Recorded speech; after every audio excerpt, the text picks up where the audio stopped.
que vocês estão? Espero que estejam todos bem. Meu nome é Ângela e nós estamos aqui para mais uma aula. O tema sobre o qual nós conversaremos hoje diz respeito a meios de comunicação. Você consegue imaginar o mundo sem os meios de comunicação?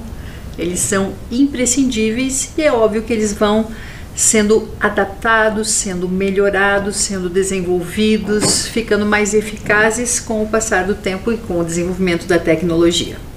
Mas o que são os meios de comunicação?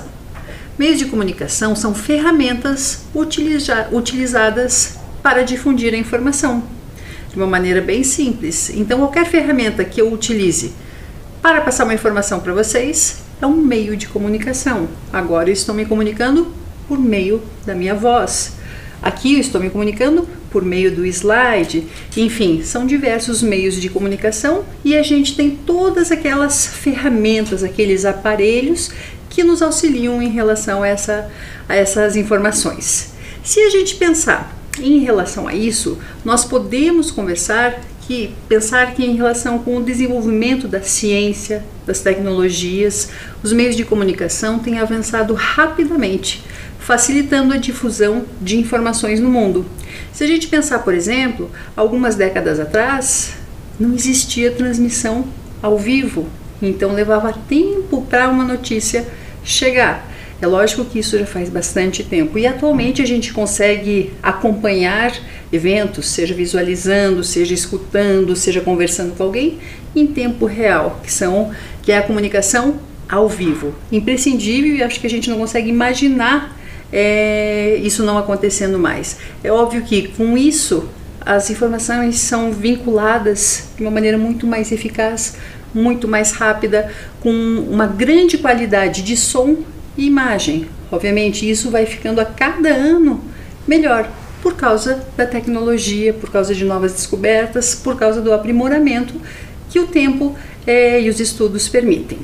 Se a gente pensar sobre essa temática, a gente tem que falar sobre os meios de comunicação de diversos modos, mas entre eles em relação ao meio de comunicação individual e os meios de comunicação em massa. No momento que você encaminha uma mensagem para alguém pelo seu telefone, o que é isso? É um meio de comunicação individual, se você estiver se comunicando com uma pessoa. Daí tem a comunicação por grupos e a gente pensar em relação àqueles meios de comunicação em massa, que podem chegar a milhões, às vezes até a bilhões de pessoas, que é o caso de jornais, caso de rádio, caso de televisão, caso de internet, caso de revistas, enfim. Eles alcançam pessoas no mundo todo. Então a abrangência é muito grande.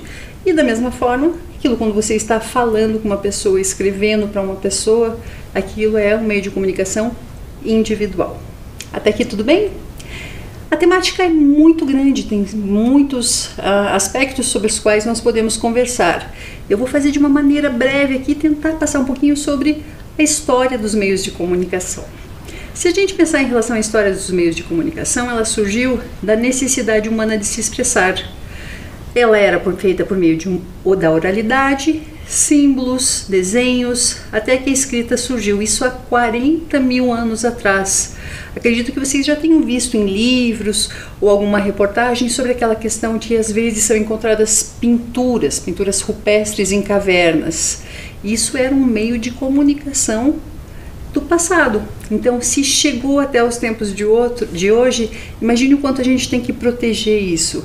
Ali está uma tentativa de comunicação dos homens da caverna, que são as pinturas rupestres. Então, essa necessidade de passar de uma pessoa para outra, às vezes dentro do seu próprio grupo, às vezes de se comunicar com grupos diferentes. Então, a gente tem a questão da oralidade, a gente tem a questão dos desenhos, até que chegou a questão da escrita. Se a gente pensar em relação à história da escrita, nós podemos dizer que surgiu primeiramente era feita em barro, cascas de árvore, rochas, com couro de animais, ossos. E daí a gente tem, em 2500 a.C., os egípcios começaram a escrever em papiro. Papiro, não sei se vocês sabem, é um tipo de planta.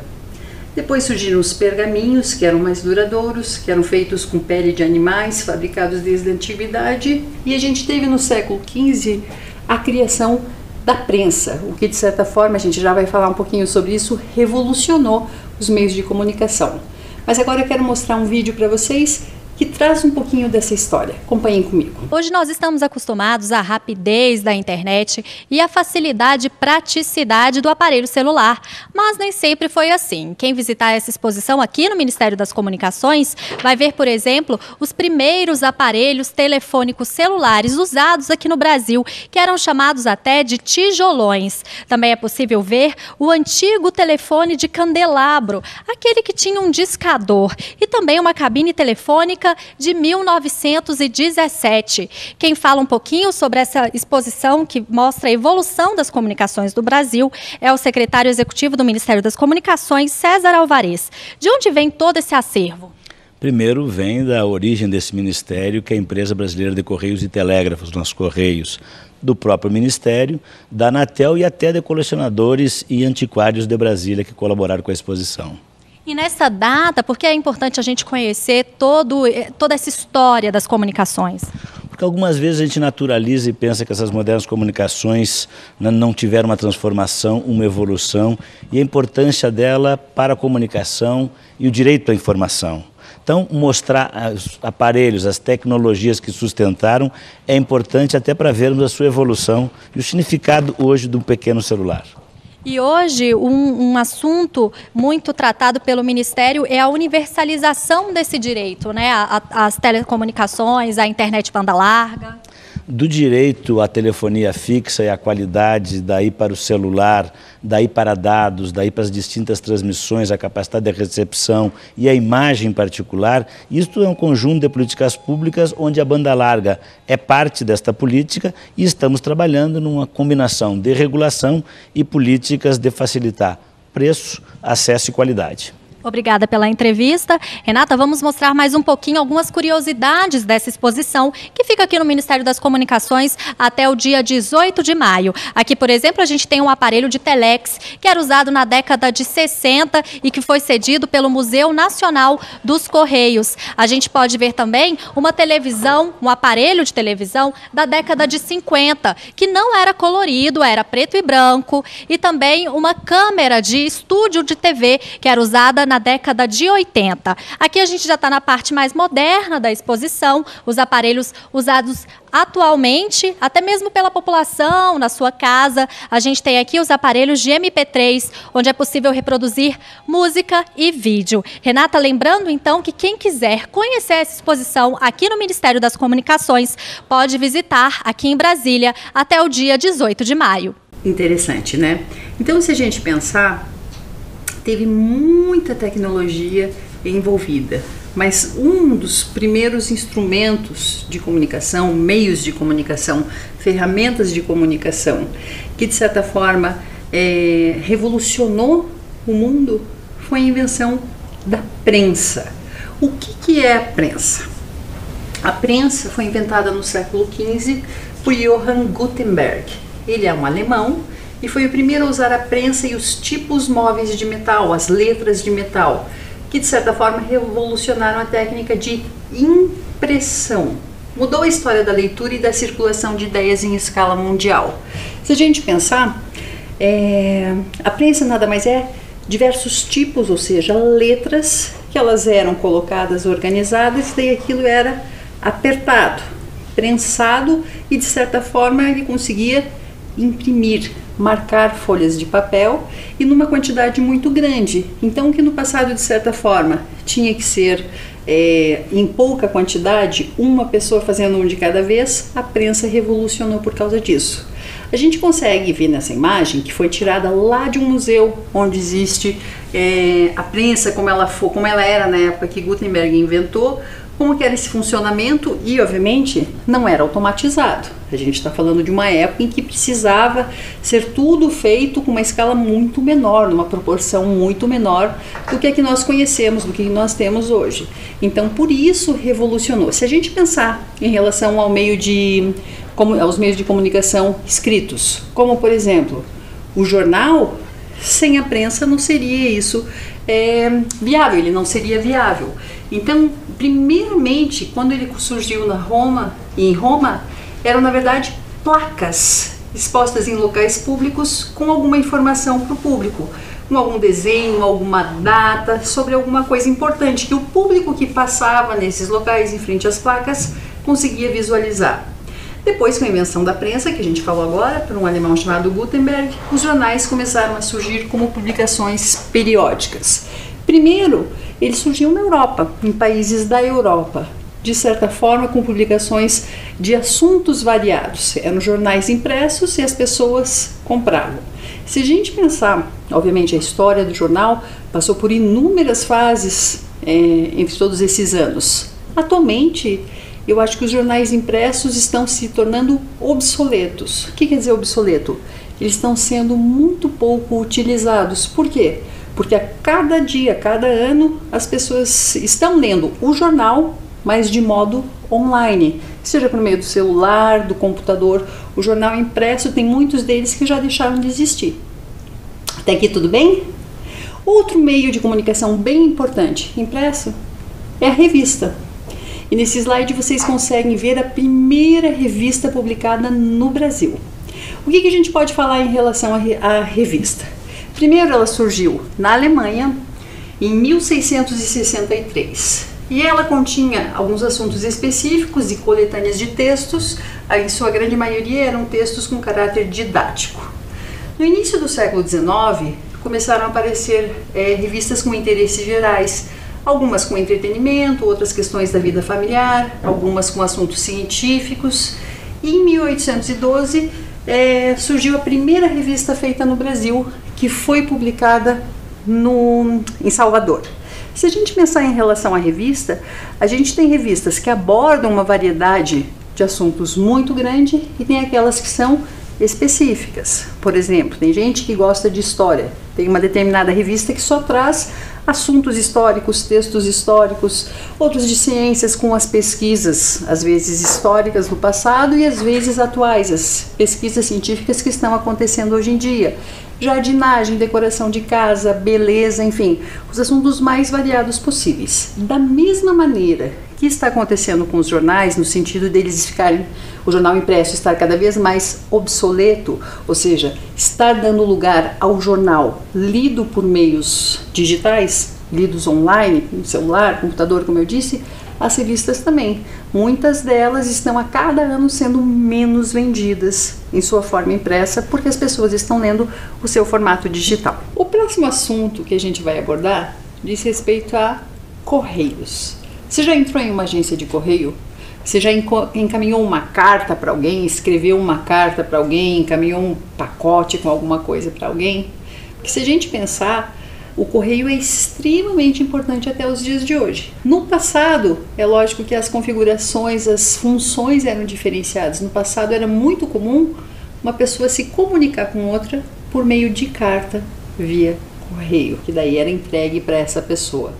Atualmente, como a gente utiliza celular para mandar mensagens, a gente tem o celular ou o computador para mandar e-mails, que a pessoa recebe na mesma hora, no mesmo momento, é só ter acesso à internet.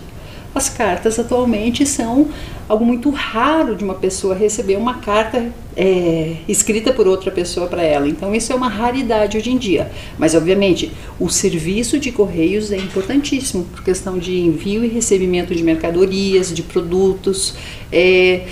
Durante a pandemia a gente teve muitos estabelecimentos, muitas lojas que estiveram fechadas. Então o papel do correio foi imprescindível. Por quê? Porque muitas pessoas, para não sair de casa, por sua proteção, compravam online e daí o correio entregava diretamente na casa das pessoas. Mas vocês estão vendo nesse slide a imagem de um pombo. Por que o pombo está aí? Se a gente pensar, não sei se vocês já ouviram falar em relação a pombo-correio. O que é o pombo-correio? No passado ele era um meio de comunicação bem utilizado, que eram pombos treinados que levavam de certa forma, a gente não tinha o serviço de correio como de carteiros, como a gente conhece hoje em dia. Mas o que acontecia? Recados, muitas vezes, segredos que poucas pessoas poderiam ter acesso, ou entre aspas, às vezes para líderes de estados, presidentes, reis, enfim, era colocado escrito um recado e colocado preso na patinha do pombo. Quando o pombo voava, ele conseguia ir até o seu destino.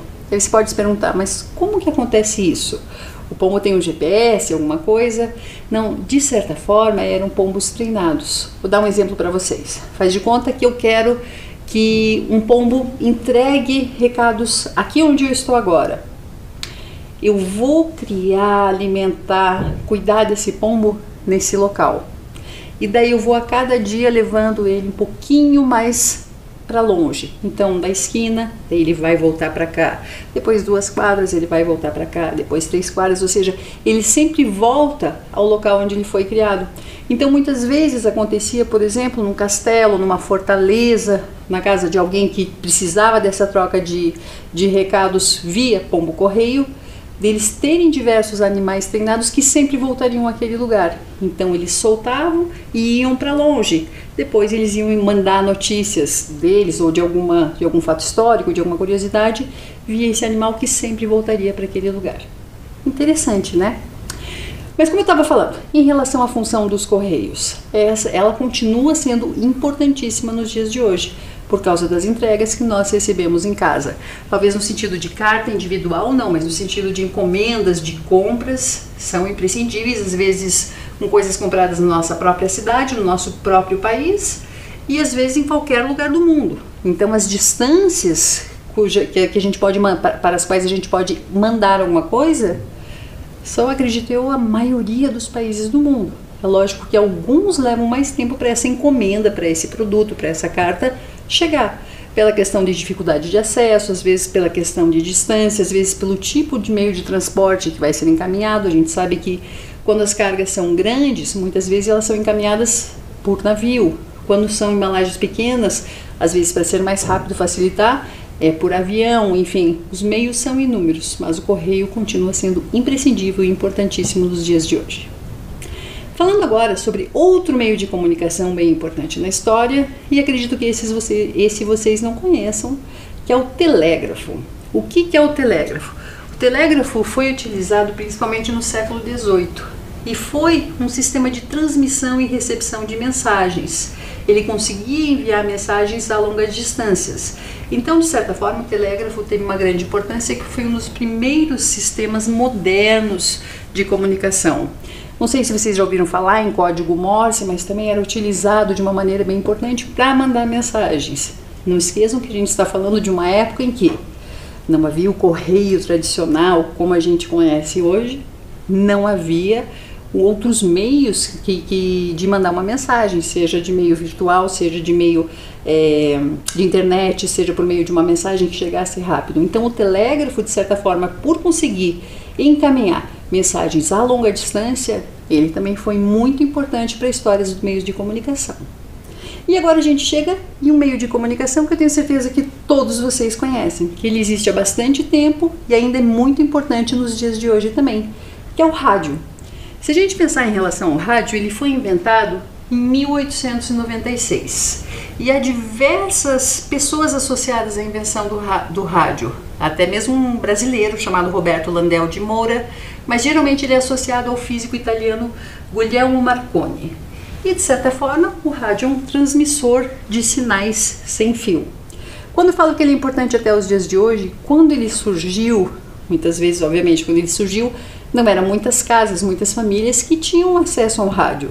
Então as pessoas se reuniam para ficar sentadas em volta do rádio para escutar as notícias. Em relação, a gente tem muitos fatos históricos que utilizaram-se do rádio para comunicar a população e às vezes para se comunicar, no sentido assim de pessoas que utilizaram uma frequência específica para mandar sinais, por exemplo, durante a guerra.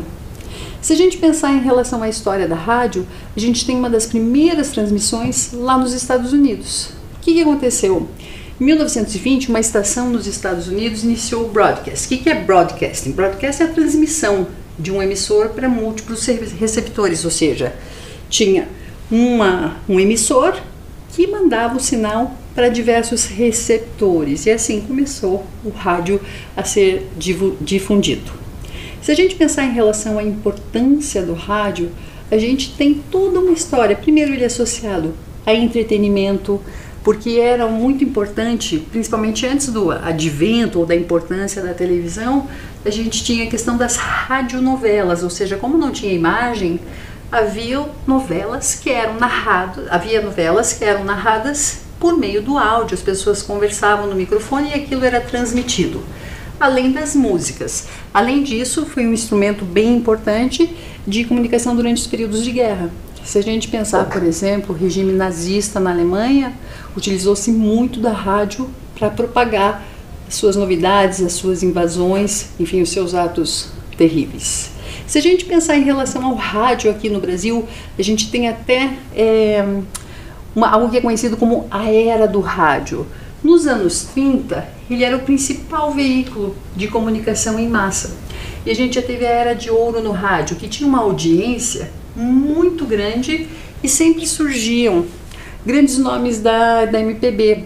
Vocês, quem sabe, quem seja mais jovem nunca ouviu falar, mas quem sabe, pessoas de mais idade com certeza ouviram falar em Ari Barroso, Dalva de Oliveira, Orlando Silva e tantos outros. Eles eram celebridades que ficaram conhecidas por meio das rádios, por meio das suas músicas tocadas na rádio. Apesar de ter sido inventado há tanto tempo, se a gente pensar antes do surgimento da televisão, o rádio continua sendo importante até os dias de hoje. Como assim importante até os dias de hoje? Primeiro, tem uma pesquisa feita pela ABERT, que é a Associação Brasileira de Emissoras de Rádio e Televisão, que diz que ele existe em 88,1% dos domicílios aqui no Brasil.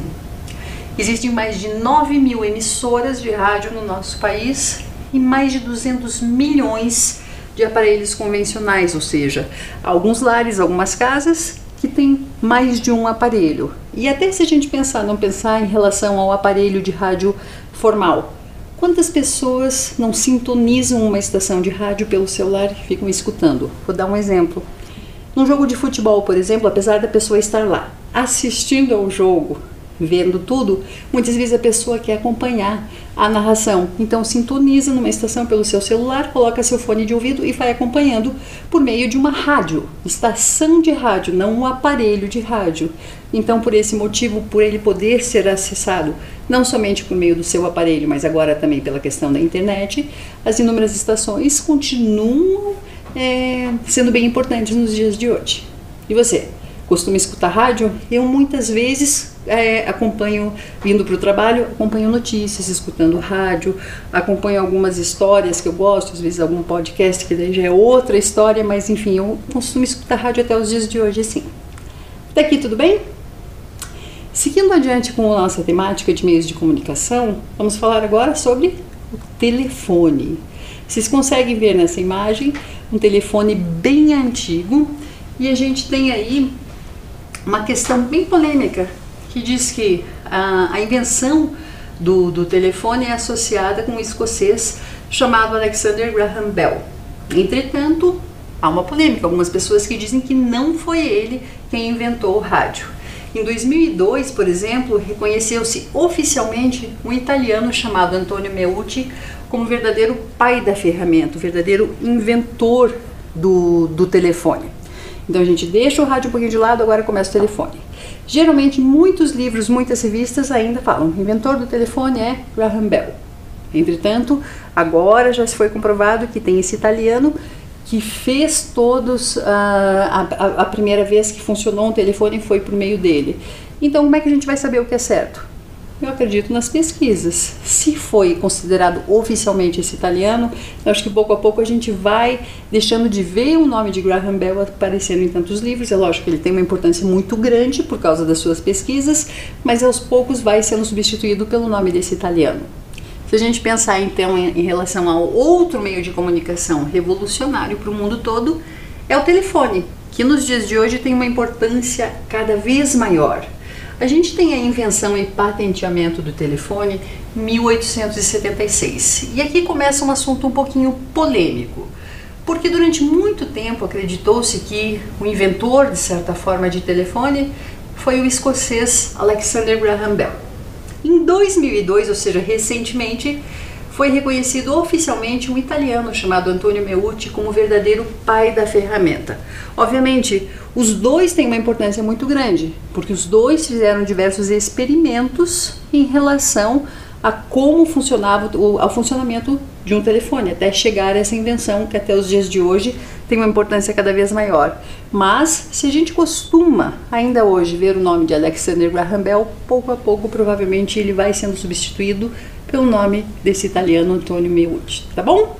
Se a gente pensar em relação aos diferentes tipos de telefone, eu, por exemplo, nasci nos anos 80.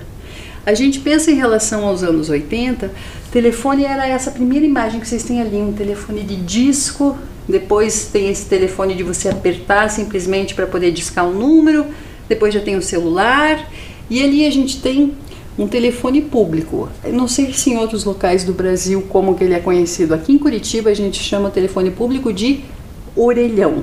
Não sei na cidade de vocês, caso esteja alguém de outra cidade assistindo, como que ele é conhecido. Mas se a gente pensar, eu vi uma vez um vídeo na internet mostrando esse telefone de disco, esse telefone preto que está na imagem, sendo mostrado para algumas crianças. E as crianças apertavam dentro do disco achando que era assim que funcionava, sendo que na verdade é um disco, né? A gente tinha que levar até o final, girar e soltar, e assim era ligado. Isso que se a gente pensar em relação aos primórdios, o telefone antes, para ser utilizado, precisava de uma telefonista que ia ligar, conectar uma pessoa a outra, enfim. Ele está sendo evoluído tanto de uma maneira tão rápida, que se a gente pensar as funções que o telefone tem hoje, são inúmeras. Se a gente pensar, por exemplo, em relação ao telefone celular. O telefone celular surgiu em 1973, que foi criado por uma pessoa chamada Martin Cooper. Os telefones eram pesados, eram grandes e muito caros. Nos anos 90, daí eles começaram a ser, de certa forma, ficar mais acessíveis, apesar de continuar sendo grandes, começaram a ser possível o envio de mensagens de texto, e os sinais passaram a ser digitais. Em 1993, além das chamadas de voz, ele servia como livro de endereços ou caderno de endereços, calculadora, fax, que era bem utilizado antigamente, entre outras funções. E a tela começou a ser touchscreen. O que é touchscreen? É aquela tela, porque antes a gente tinha o teclado. Depois começou a ser possível escrever, digitar, enfim, utilizar por meio da própria tela. Se a gente pensar ainda em relação à telefonia celular, são tantas as coisas que estão aparecendo. Por exemplo, a gente tinha a tecnologia de Bluetooth, que era uma conexão sem fio entre aparelhos. Então aí vocês conseguem ver nessa imagem diversos outros tipos de aparelho que vão surgindo ao redor do tempo. Aqui eles deixam de ser tão grandes e começam a ficar menores e com mais funções. Por exemplo, em 1999 era possível mandar mensagens, acessar e-mails, páginas da internet. Nos anos 2000 surgiu o smartphone, com câmeras integradas, redes variadas, rede digital. E daí começou a ser possível navegar na internet, ler e editar arquivos rapidamente, ler livros. Surgiu o Bluetooth para você fazer essa troca com as pessoas, ou seja, as funcionalidades do celular deixaram de ser simplesmente a de telefone. Qual é a função primordial de um telefone quando a gente pensa na origem dele? Era você ligar para uma pessoa, conversar com essa pessoa e acabou. Não sei em relação a vocês, mas eu acho que para mim, por exemplo, essa era uma das funções pouco utilizadas por mim pelo meu celular. Quando eu quero falar com alguém, eu mando uma mensagem, eu gravo um áudio. Não sou muito de gravar áudio, prefiro digitar mensagem, mas enfim, muito mais do que ligar para uma pessoa. Se a gente pensar também em relação à telefonia celular, eu acho que é bem importante a gente falar que em 2022, ou seja, no ano que nós estamos, as câmeras agora são de alta definição, alta resolução de tela. A troca de informações é muito rápida, pois o acesso à internet melhorou, e há inúmeras outras funcionalidades.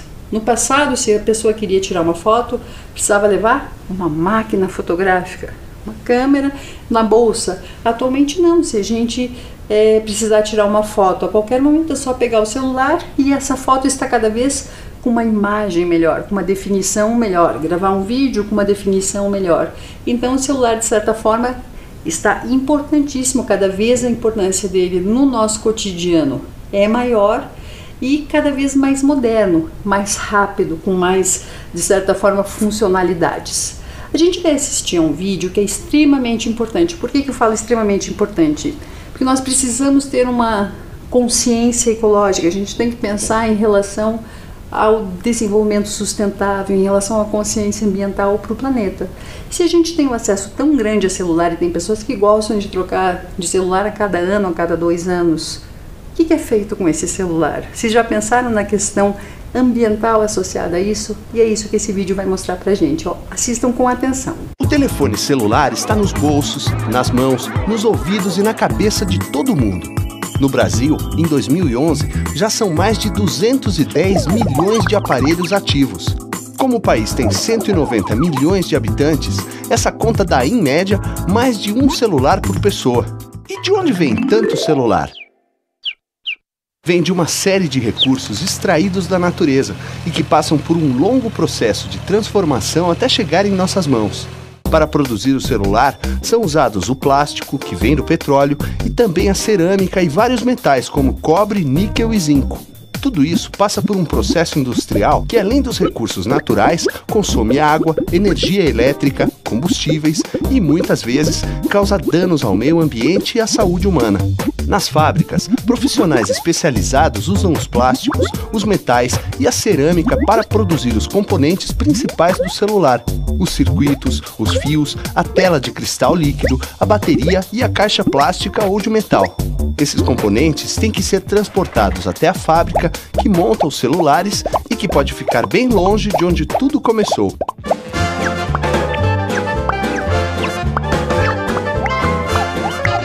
E depois de montado, o celular ainda é embalado e transportado da fábrica até a loja mais perto de você. Então, esse celular é colocado numa vitrine chamativa e aparece em anúncios e comerciais de TV. Tanta propaganda é feita para que as pessoas fiquem com vontade de ter sempre novos modelos de celular e, com isso, acabam jogando fora o celular antigo. O problema é que esse celular nem sempre é velho. Muitas vezes ele funciona bem e está em bom estado. Poderia ser usado por muito mais tempo em vez de virar lixo eletrônico.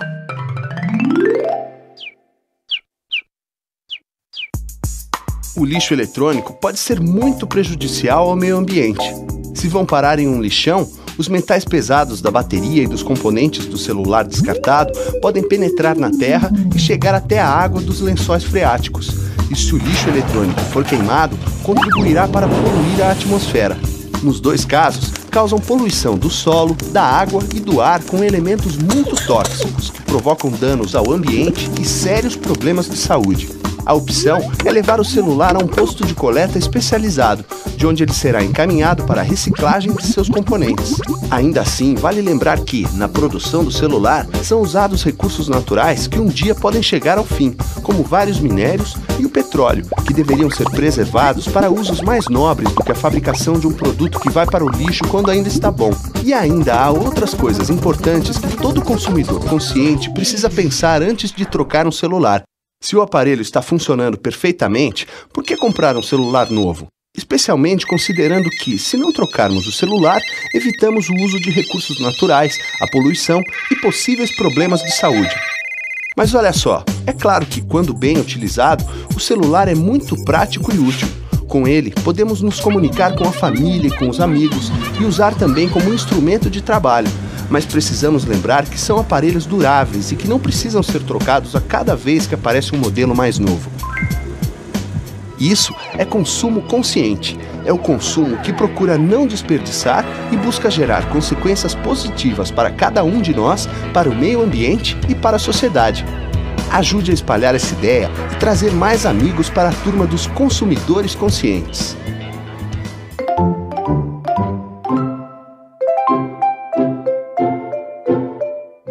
Interessante, né? Interessante e importante nós prestarmos atenção em relação a esse, de certa forma, ciclo do aparelho celular e o quão é importante nós pensarmos nessas questões ambientais quando compramos ou quando nos desfazemos de um aparelho. E agora a gente chega ao último meio de comunicação sobre o qual nós conversaremos na aula de hoje, que é a televisão. A televisão tem uma importância muito grande no mundo todo. Se a gente pensar, no século XIX foi quando começaram as pesquisas sobre esse assunto. Em 1920 surgiu o primeiro modelo, em 1923 um russo chamado Vladimir Zworykin, não sei se a pronúncia é essa, desenvolveu um tubo de imagem. Uma empresa norte-americana, RCA, contratou os serviços desse russo. Em 1935, os alemães começaram uma transmissão televisiva associada ao nazismo. Em 1945, começou a ser produzido em escala industrial um modelo de televisão. E em 1950, de certa forma, começou a aparecer, a ser mais popular aqui no Brasil, aparecia em diversas casas. Então, pessoas mais antigas dessa época falam que quando uma pessoa da família, um vizinho, era o primeiro a ter um aparelho de televisão, muitas pessoas iam lá para assistir um programa como se fosse um evento. Todo mundo queria ver aquilo associado a som e imagem sendo transmitido. Obviamente, a gente tem que pensar em relação às diversas fases da televisão, em relação à qualidade de imagem, em relação à cor e diversos outros fatores. Nessa imagem, por exemplo, a gente consegue ver um pouquinho da evolução da televisão, desde que ela surgiu nos anos 30 até agora, nos anos 2000, e a gente tem a cada ano elas, de certa forma, com tamanho de largura menor, mais leves, com uma qualidade de imagem cada vez maior. A gente tinha LED, a gente tinha 4K, e agora cada vez com uma imagem com mais definição. Se a gente pensar em relação a isso, no passado, além de ter uma questão de imagem com muito menos definição, os aparelhos de televisão eram enormes, às vezes eram como se fosse um próprio móvel pesadíssimo e sem controle remoto. Então a gente tem muitos aspectos para falar em relação à televisão. Se a gente continuar falando em relação a ela, a gente tem que pensar no seguinte: ela é uma ferramenta audiovisual que mais contribuiu, junto com o rádio, com a imprensa, para fazer do planeta uma imensa aldeia global. O que é uma aldeia global? Ou seja, de certa forma, todo mundo conectado. A gente não está falando da internet ainda, isso é um pouquinho depois. A televisão é acessível à grande maioria das pessoas e é uma forma de companhia para muitos, de diversão, de informação, de formação. A sua influência, a sua importância são enormes. Quantas pessoas, por exemplo, fazem cursos, estudam por meio de televisão? Quantas pessoas, muitas vezes, não têm acesso à imprensa, a coisas escritas, ou não conseguem, muitas vezes, ter tempo para ler e assistem à televisão, se mantêm informado. Por isso a gente tem que pensar também em relação à importância da televisão. Por quê? Vocês já imaginaram uma emissora de televisão grande, importante, veiculando uma informação errada, uma informação indevida?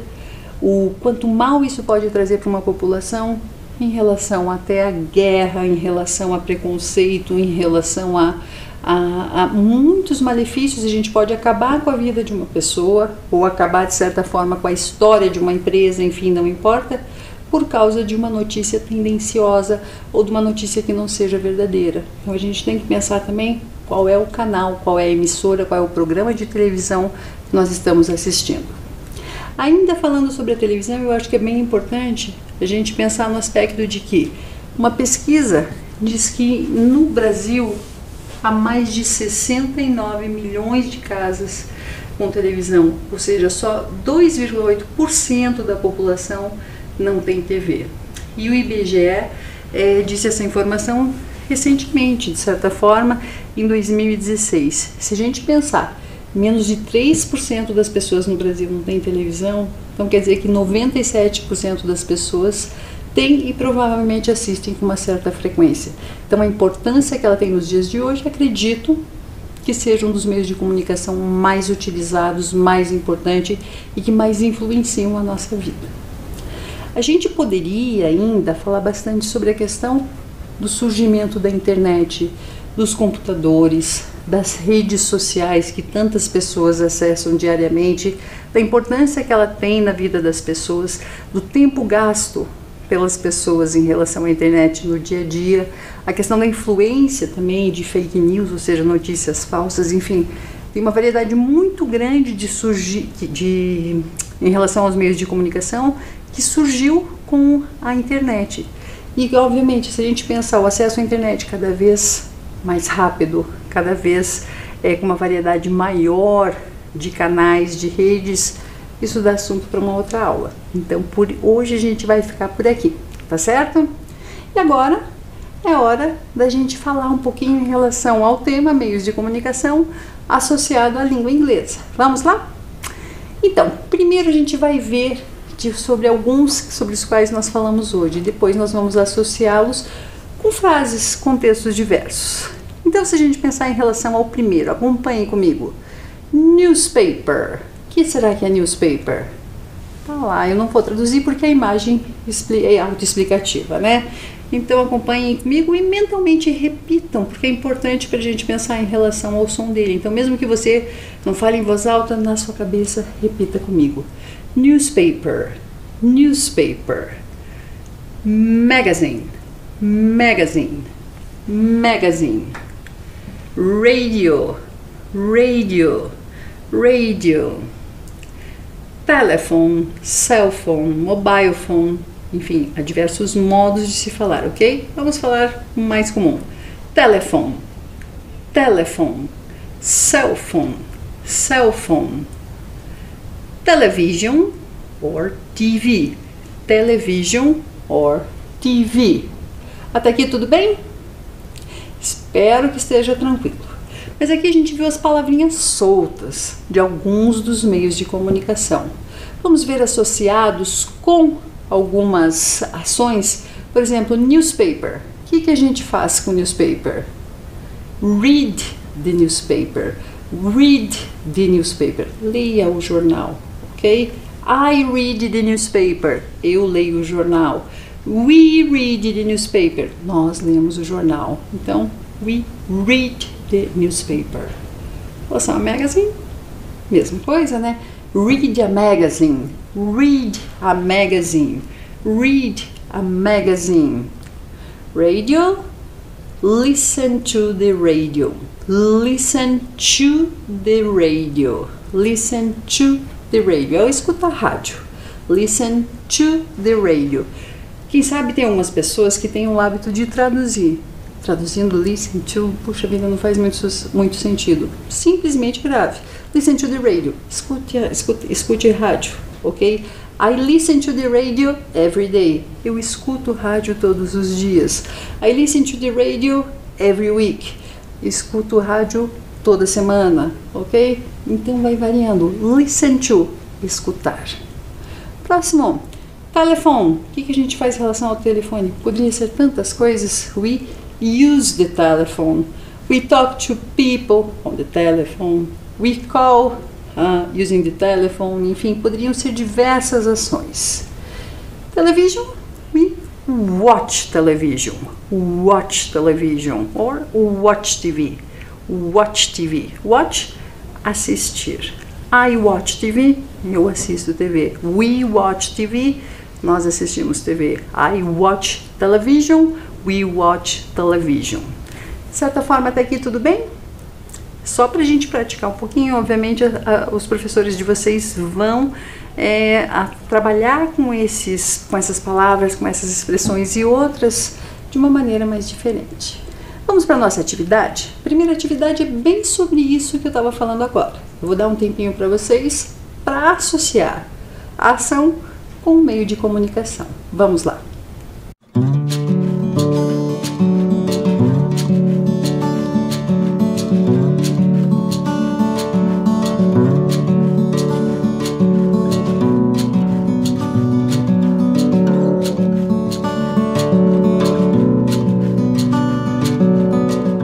Conseguiram fazer? Vamos lá, conferindo rapidinho. O primeiro deles, watch. Watch TV. Watch TV. Segundo, listen to. Listen to the radio. Listen to the radio. Read. Read a magazine. Read a magazine. Read newspaper. E o último, cell phone. We use the cell phone. Espero que tenham acertado.